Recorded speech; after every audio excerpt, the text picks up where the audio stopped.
نحمده ونصلي ونسلم على رسوله الكريم أما بعد أعوذ بالله من الشيطان الرجيم بسم الله الرحمن الرحيم قل بفضل الله وبرحمته فبذلك فليفرحوا هو خير مما يجمعون صدق الله العظيم وصدق رسوله النبي الكريم الأمين قال الله تبارك وتعالى في شان حبيبه إن الله وملائكته يصلون على النبي يا أيها الذين آمنوا صلوا عليه وسلموا تسليما اللهم صل على سيدنا ومولانا محمد وعلى آله وصحبه سيدنا ومولانا محمد وبارك وسلم۔ محترم ناظرین و سامعین، السلام علیکم ورحمۃ اللہ وبرکاتہ۔ آج کا ہمارا موضوع گفتگو ہے جشن میلاد النبی صلی اللہ علیہ وآلہ وسلم بدعت ہے۔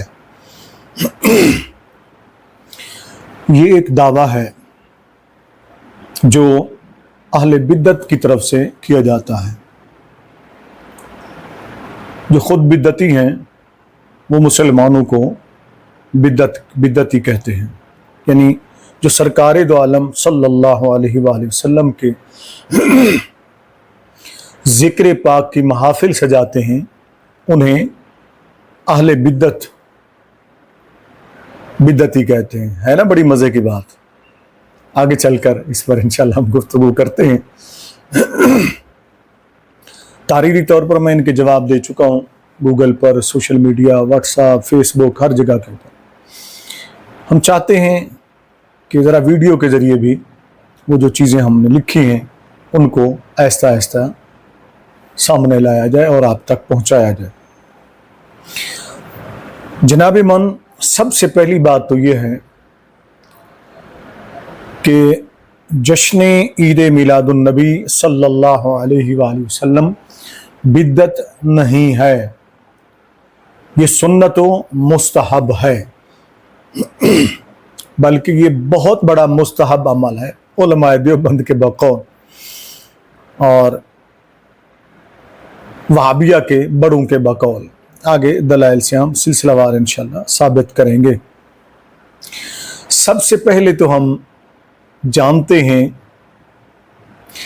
کہ بدعت کہتے کسے ہیں۔ ائمہ محدثین علیہم الرحمہ اس پر بڑی تفصیل سے لکھ چکے ہیں، مگر اس بدعتی گروہ کو اور بدعت کی فیکٹریوں کو یہ بات سمجھ نہیں آتی کہ ائمہ محدثین کرام علیہم الرحمہ نے بدعت کی کتنے اقسام لکھی ہیں، کیا تعریفات کی ہیں۔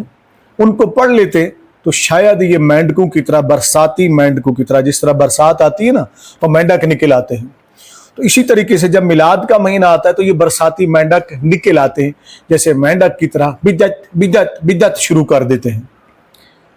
یہ ہیں برساتی مینڈک، ان کا مکو ہم ٹھپیں گے ان کے بڑوں کی زبانیں۔ یہ میں نے اس کا تحریری جواب بھی دیا تھا، بدعت کی تعریف دیابنا اور وہابیہ کے بڑوں کی زبانیں۔ اب ذرا غور سے سنیں، میرے سنی بھائی بھی حوالہ نوٹ کر لیں۔ مجھے اکثر دوست میری ویڈیوز پر ابھی آ کر کمنٹس کرتے ہیں اور میسیجز بھی کرتے ہیں کہ ڈاکٹر صاحب جو آپ حوالے دیتے ہیں ان کے اسکن بھی لگا دیا کریں۔ گزارش یہ ہے کہ میں ایک تو اکیلا آدمی ہوں اور ہر بندہ میرے اوپر اشارے برڈن ڈالنا چاہتا ہے کہ فلانا جواب بھی دیں جی، فلانا جواب بھی دیں جی، فلانا اعتراض ہے جی، فلانا سوال ہے جی، پھر کچھ اپنے بھی جو ہوتے ہیں وہ بھی سوالات اعتراضات کرنا شروع کر دیتے ہیں اور ساتھ یہ بھی جی اسکین بھی لگائیں، فلانی چیز بھی کریں۔ تو میں اکیلا آدمی کیا کیا کروں گا؟ لہذا جتنا مجھ سے ہو سکتا ہے وہ میں کر رہا ہوں۔ اللہ رب العزت کی بارگاہ میں دعا ہے کہ وہ صحت استقامت دے، اور جو اس کے فضل سے مجھ سے ہو سکتا ہے، جو اس نے استطاعت دی ہے وہ میں کر رہا ہوں۔ میرے بہت سے مسائل بھی ہیں جو میں کسی کے سامنے ذکر نہیں کرتا ہوں، اپنے اللہ کے سامنے رکھتا ہوں۔ اہل سنت سے جب میں اپیل کرتا ہوں کہ یار مجھے کتابوں کی اشد ضرورت ہے، تو بہت سے ہمارے سنی مذاق اڑاتے ہیں۔ کس کے پاس جائیں ہم، کس کو کہیں، اپنا درد دل کس کو سنائیں؟ خیر، یہ موضوع سے ہٹ کر بات ہے۔ اللہ تعالی ہمارے اہل سنت کو جو صاحب ثروت لوگ ہیں انہیں سمجھ عطا فرمائے کہ وہ اہل علم جو اتنے مہنگائی کے دور میں کتابیں نہیں خرید پاتے ہیں، ان کے ساتھ انہیں تعاون کرنے کی توفیق عطا فرمائے، بچائے ناچا ٹاپا گروپ کے اوپر لاکھوں روپے ڈال دینے کے۔ آپ علماء اہل سنت کی خدمت کریں۔ خیر، اب آتے ہیں ہم بدعت کی تعریف کی طرف۔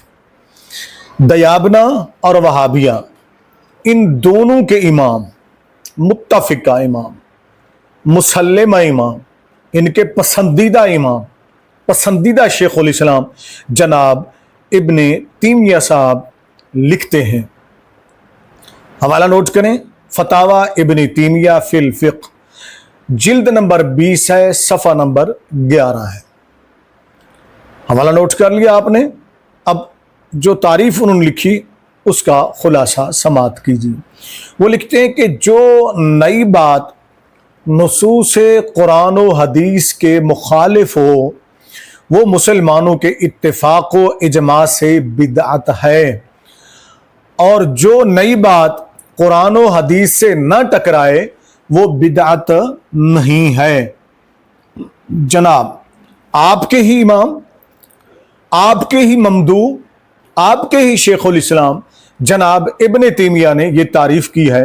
اس کی روشنی میں آپ سب سے میرا سوال ہے، اے برساتی مینڈکو، میلاد کے مہینے برساتی مینڈکوں کی طرح نکل آتے بدعت بدعت بدعت کرتے ہو، تو مجھے بتاؤ نا کہ میلاد النبی صلی اللہ علیہ وآلہ وسلم کی محافل ہوں، جلسے ہوں یا جلوس ہوں، ہم فحاشی کے حمایت نہیں کرتے ہیں، میوزک ڈانس، ہم تو ان کے سخت خود مخالف ہیں۔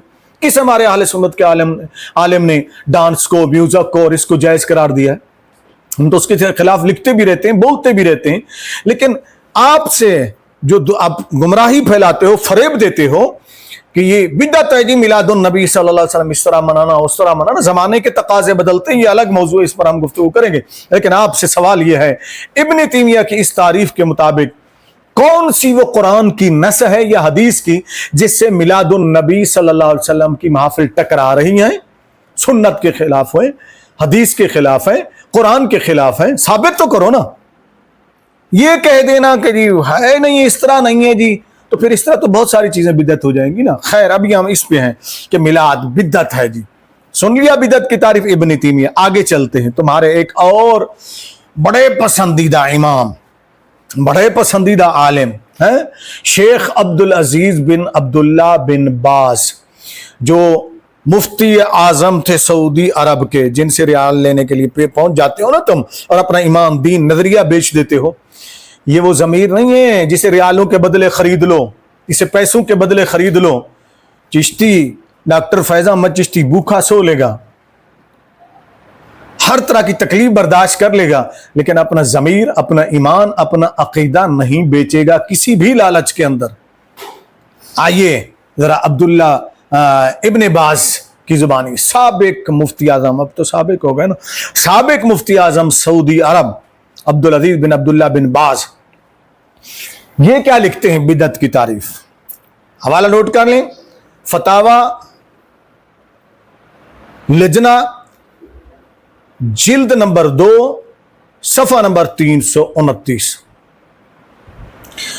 اس کے اندر وہ لکھتے ہیں بدعت کی تعریف، بدعت دینی، بدعت دینی، وہ کہتے ہیں بدعت دینی، دین میں داخل ہر اس نئے عمل کو کہتے ہیں جو اللہ کی شریعت کے مخالف ہو، اللہ کی شریعت کے مخالف ہو۔ ابن باز کے اس فتوے پر، اے فتوے بازو، اے بدعت کی فیکٹریو، تم سے میرا سوال یہ ہے کہ محافل میلاد، ذکر میلاد، سرکار دو عالم صلی اللہ علیہ وسلم کی محافل ذکر پاک کے جلسے کرنا، جلوس نکالنا، کون سی شریعت کی شک کے خلاف ہے؟ کون سا شریعت کے مخالف ہے جسے تم بدعت کہتے ہو؟ آگے چلیں، تیسری تعریف غیر مقلدین کے بہت بڑے عالم جناب عبد الرحمن مبارک پوری، یہ وہابیوں کے غیر مقلدوں کے بہت بڑے عالم ہیں۔ یہ تعارف میں اس لیے کروا رہا ہوں کہ تمہیں پتہ ہونا چاہیے کہ تمہارے بڑوں نے کیا لکھا ہے۔ ایسے بدعت بدعت اٹھ کر منہ کھول کھول کر بدعت بدعت بدعت شروع کر دیتے ہو، کبھی بدعت کو سمجھے بھی ہو؟ بدعت کی پیداوار ہو، بدعت کی فیکٹری ہو، سب سے بڑی بدعت تو تم ہونا۔ کبھی اس پر میں گفتگو کروں گا، تمہارے پر خچے اڑاؤں گا، تمہیں پتہ چلے گا کہ تو سب سے بڑی بدعت کی پیداوار ہی تم ہو۔ آئیے ذرا وہ کیا لکھتے ہیں؟ عبد الرحمن مبارک پوری، غیر مقلد وہابی عالم دین، یہ لکھتے ہیں تحفۃ الحوزی شرح جامع ترمذی جلد نمبر 3 صفحہ نمبر 378، کہتے ہیں بدعت سے مراد وہ نیا عمل ہے، بدعت سے مراد وہ نیا عمل ہے جس کی شریعت میں کوئی ایسی اصل نہ ہو جو اس پر دلالت کرے۔ سمجھ آئی او کاکے بدعتی؟ سمجھ آئی او کاکے بدعت کی فیکٹری کی پیداواروں؟ سمجھ آئی تمہیں؟ تمہارا بڑا یہ تعریف کر رہا ہے کہ بدعت سے مراد وہ نیا عمل ہے۔ پھر میں پڑھ دیتا ہوں، بدعت سے مراد وہ نیا عمل ہے جس کی شریعت میں کوئی ایسی اصل نہ ہو جو اس پر دلالت کرے، اور اگر اس نئے عمل پر دلالت کرنے والی کوئی اصل شریعت میں ہے تو اس عمل کو شرعاً بدعت نہیں کہا جائے گا۔ اب سوال پھر وہی، میلاد النبی صلی اللہ علیہ وسلم کو شریعت کے خلاف ثابت کرو، اصل کے خلاف ثابت کرو، یعنی قرآن و حدیث کے خلاف ثابت کرو۔ ہم ثابت کرتے ہیں اور کر چکے ہیں، اور تمہیں بھی پتا ہے کہ میلاد النبی صلی اللہ علیہ وسلم، ذکر سرکار صلی اللہ علیہ وسلم، آقا علیہ السلام کے ذکر کی محفلیں اور میلاد کی محفلیں سجانا اصل کے خلاف نہیں ہے، بلکہ اصل میں جو قرآن و حدیث ہے اس میں ان کی اصل ملتی ہے۔ شریعت میں انہوں نے لفظ استعمال کیا کہ اصل شریعت میں ہے، تو پھر وہ بدعت نہیں ہے۔ یہ آپ نے سماعت کر لیا۔ اب چوتھے نمبر پر ہم آتے ہیں، غیر مقلدین کو بر صغیر میں اپنی دولت کے بل بوتے پر پھیلانے والے نواب صدیق حسن خان بھوپالی، ریاست بھوپال کے نواب، جنہوں نے اپنے پیسے کے زور پر غیر مقلدیت کو، وہابیت کو پھیلایا، وہ نواب صدیق حسن خان بھوپالوی یہ لکھتے ہیں کہ اب انہوں نے ان کا جو قول لکھا، ہدیۃ المہدی صفحہ 117 118، یہ حوالہ نوٹ کر لیں، ٹھیک ہے نا؟ یہ ان کا قول لکھا علامہ نواب وحید الزمان غیر مقلد نے، جو غیر مقلدین کے بہت بڑے عالم ہیں، ٹھیک ہے نا جی؟ اب یہاں پر وہ لکھتے ہیں حرام اور گمراہ کن بدعت وہ ہے جس کی وجہ سے کوئی سنت متروک ہو جائے، اور جس بدعت سے کسی سنت کا ترک نہ ہو وہ بدعت نہیں بلکہ وہ اپنی اصل میں مباح ہے، وہ اپنی اصل میں مباح ہے، جس سے سنت کا ترک نہ ہو۔ یار تمہیں سمجھ نہیں آتی، تمہارے بڑوں نے تمہیں سمجھایا، ہماری بات تم کہاں سمجھو گے؟ کم از کم اپنے بڑوں کی تو سمجھ لو کہ ان تمام تعریفات سے یہ بات واضح ہو گیا کہ جو تم بدعت دلالہ، کلو بدعت دلالہ، کلو بدعت دلالہ کرتے رہتے ہو، اس دلالت میں تو تم ڈوبے ہوئے ہو نا۔ تمہیں سمجھ ہی نہیں آتی کہ ہر چیز کو تم بدعت دلالہ کہہ دیتے ہو، اور کلو بدعت دلالہ اور کلو دلالت فی النار یوں کہہ دیتے ہو۔ یہ تمہارا حدیث پڑھنے کا انداز ہے؟ یہ میں تمہاری نقل کر کے بتا رہا ہوں۔ حدیث اپنی جگہ صحیح ہے، مگر تمہارا انداز بیاں بڑا غلط ہوتا ہے، اور تمہاری تعریفات بڑی غلط ہوتی ہیں، اور تم خود اس سے جس سپیکر میں منہ پھاڑ پھاڑ کر بول رہے ہوتے ہو، وہ سپیکر بھی تو بدعت ہوتا ہے نا؟ کیا اس سپیکر میں جو تبلیغ تم کر رہے ہوتے ہو، تم گناہ سمجھ کر کر رہے ہو تو ثواب سمجھ کر؟ اعلانات تو تمہارے یہ ہوتے کہ جہاں تک آواز جائے گی جو تمہیں ثواب ملے گا، جہاں تک اذان جائے گی وہاں تک ثواب ملے گا، جتنے لوگ سنیں گے۔ تو یہ کس دلیل سے ثابت کرتے ہو؟ اسی طرح کی دیگر چیزیں۔ اب یہاں یہ بات واضح ہو گئی کہ یعنی کلو بدعت دلالہ، اس کی حدیث اپنی جگہ صحیح، لیکن اس کا مفہوم واضح ہو گیا تمہارے بڑوں کی زبانی، ٹھیک ہے جی؟ اب وہ جو کچھ انہوں نے لکھا ان کے مطابق اور ان کی تعریفات کے مطابق ہر وہ نیا عمل بدعت دلالہ ہے جو نبی کریم صلی اللہ علیہ وسلم کے زمانہ مبارک میں نہ تھا، بعد میں آیا، اور وہ قرآن و حدیث کے مخالف ہو یا بالمقابل ہو یا اس کی کوئی اصل شریعت میں نہ ہو۔ ان تعریفات کا خلاصہ سن لیں۔ اس عمل کی وجہ سے نبی کریم صلی اللہ علیہ وسلم کی کوئی سنت ترک ہو رہی ہو تب وہ بدعت دلالہ کے زمرے میں آئے گا، ورنہ نہیں آئے گا۔ یہ تھی تعریفات اور ان کا خلاصہ۔ اب چونکہ میلاد النبی صلی اللہ علیہ وسلم کو بڑے زور شور سے تم کہتے ہو بدعت ہے، بدعت ہے، آؤ بدعتی مینڈ کو، بدعت کی فیکٹری کی پیداواروں،